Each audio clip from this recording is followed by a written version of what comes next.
अस्सलाम वालेकुम, welcome to my channel. आज मैं बना रही हूँ व्हिप्ड क्रीम। बहुत ही आसान है, 5 मिनट में रेडी हो जाती है। चलें बनाना शुरू करते हैं। ये देखिए, मैंने इसमें हाफ कप क्रीम ऐड किया है। मैं इसे बीट करूँगी अच्छी तरह।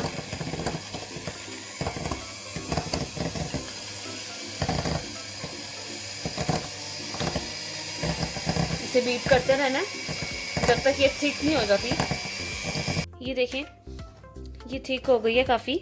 और अब मैं इसमें 3 to 4 टेबल स्पून इसमें मिल्क ऐड करूँगी। ये देखिए, मैंने इसमें 4 टेबल स्पून मिल्क ऐड किया। मैं इसको फिर से बीट करूँगी।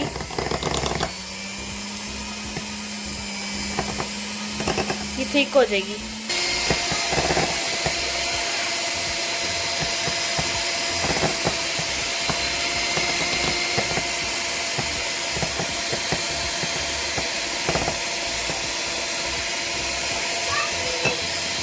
ये देखें, ये थिक हो गई है। मैंने इसमें 1 टेबल स्पून शुगर ऐड किया है। मैं इसे फिर थोड़ा बीट करूँगी, फिर ये रेडी है। व्हिप्ड क्रीम रेडी हो गई है। अब आप इसे पाइपिंग बैग में डाल के यूज़ कर सकते हैं। जब भी आपको व्हिप्ड क्रीम की ज़रूरत पड़े तो ये वाली रेसिपी लाजमी ट्राई करें। बहुत आसान भी है और अच्छी भी है और जल्दी भी बन जाती है। अगर आप मेरे चैनल में न्यू हैं तो प्लीज़ मेरे चैनल को सब्सक्राइब करें, बेल आइकन को प्रेस करें। दुआओं में याद रखें। अल्लाह हाफिज़।